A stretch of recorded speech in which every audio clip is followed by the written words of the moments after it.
JohnKCooley, Unholy Wars, Afghanistan, America and International Terrorism.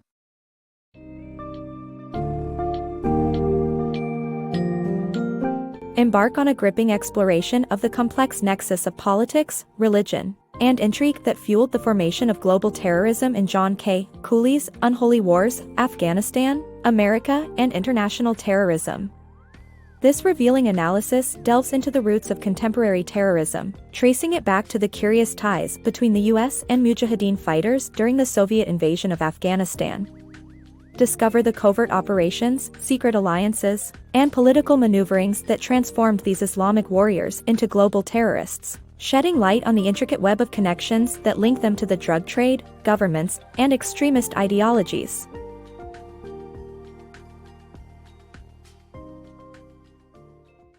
The US-Soviet conflict in Afghanistan. In 1979, the US provided support to Afghan warriors resisting the Soviet-backed government, which later led to the Soviet invasion. US National Security Advisor, Zbigniew Brzezinski, later admitted that US aid was a conscious move to increase the possibility of Soviet intervention. The US then unrolled a plan to arm and train Muslim zealots to fight the Soviet forces. Eventually, many of these warriors became terrorists that carried out attacks globally, including in New York. Jihad recruitment and fundraising techniques. The Central Intelligence Agency, CIA, used various Muslim charities and religious groups to recruit volunteers for the jihad. The Al-Jihad Center in Brooklyn became infamous for its fundraising and recruiting efforts. Sheikh Omar Abdul Rahman, later convicted for the 1993 World Trade Center bombing, aided the CIA's recruitment in the Middle East. The top prospects were trained in the United States by CIA personnel on a wide range of skills, including explosives, combat, and paramilitary operations. The newly established army received funds from multiple sources, including private donors and governments like the US and Saudi Arabia. Mujahideen militants earned money through the drug trade, and drug and arms trading soon became intertwined. In addition, Afghan Mujahideen were allowed to harvest their poppy crops before returning to fight. Despite these activities, the Taliban maintained its oppressive rule over Afghanistan, limiting women's involvement in public life. The aftermath of the Afghan War. Foreign fighters trained in Afghanistan became a source of instability in Pakistan and beyond after the war ended. Pakistan's intelligence service, the ISI, supplied these warriors with arms, training, and other support. Many of the Soviet-made weapons that arrived for the war disappeared along the way, later reappearing on the black market or in Muslim uprisings across the world. The fighters who remained eventually became involved in the drug trade, stoking militant ideology and worsening Islamist violence in Pakistan. The FBI's capture of World Trade Center bombing suspect Ramzi Ahmed Youssef from a bin Laden-owned hotel in Pakistan sparked fierce infighting and protests that forced Benazir Bhutto from power. The rise and fall of Usama bin Laden.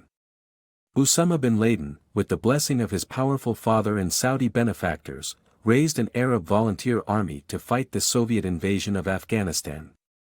He dubbed his burgeoning organization Al-Qaeda and enlisted Muslim volunteers through centers in Saudi Arabia, Egypt, and Pakistan. After the Soviet withdrawal, bin Laden kept his training camps open, shifting from conventional military operations to urban warfare and terrorism. However, when Saudi Arabia allowed US soldiers to operate from its holy soil in the 1990 Gulf War, bin Laden turned against the royal family and began supporting Saudi opposition groups. As a result, he was stripped of his Saudi citizenship. While expanding his fortune in Sudan, bin Laden finally fell afoul of his former US patrons, who strongly suspected his involvement in attacks on American personnel in Riyadh and Khobar. The Taliban, bin Laden, and the US. In the book, the author discusses the complex relationship between bin Laden, the Taliban, and the United States. The Taliban was created by the Pakistani ISI to unite Afghanistan under an ethnic Pashtun government, which could provide stability for the U.S. oil companies to complete their pipeline plans. Bin Laden helped fund several guerrilla or terrorist training camps, and he and the Taliban shared an ambivalent stance towards drug production. The Saudis strongly supported the Taliban, but they also urged them to restrain Bin Laden from carrying out his fatwa against Americans. The Taliban refused to hand over Bin Laden, which led to tensions with the U.S. Blowback from the creation of a militant Muslim army. The formation of a militant Muslim army by Western and Arab governments to fight the Soviets had severe effects. The strategy backfired, and the fallout was primarily felt in Egypt. President Anwar Sadat's regime helped to assemble, train, and transport the Islamic army, but this caused outrage among Muslims due to their close relationship with the U.S. and unforgivable peace treaty with Israel. Consequently, the religious warriors the Arab governments created carried out violent attacks against the leaders, including Sadat. Following the Soviet withdrawal, the results of this approach were seen worldwide.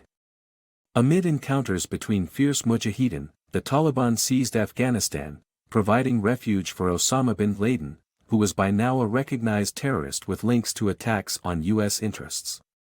Muslims who had returned from Afghanistan started fighting a string of insurgencies under the Chinese government's central role in arming and training Muslim warriors as mercenaries. In Russia, the Chechen fight for independence became a magnet for the Mujahideen, and the main financier of the Chechen rebels was rumored to be Osama bin Laden.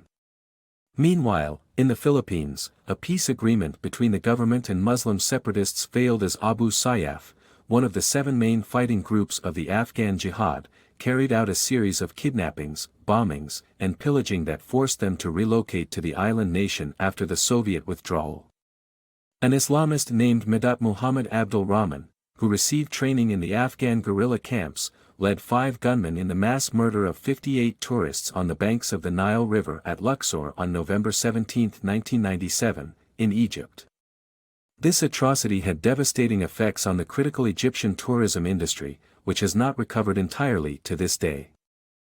Globalization and Terrorism. The CIA and Pakistani training of Muslim fighters institutionalized terrorism as a global practice. Globalization, on the other hand, has challenged terrorists by reducing the number of countries supporting them directly. While Cuba, Iran, Iraq, Libya, North Korea, Sudan and Syria are still listed as sponsors of terrorism, most regimes in these countries have acknowledged the dangers of such affiliations. Nevertheless, terrorist activities are still prevalent. Political Islamists are now infiltrating societies to impose restrictions on reading materials, television programs, and dress codes. The ultimate impact of the wars in Afghanistan will determine the success of their efforts in establishing Islamic states.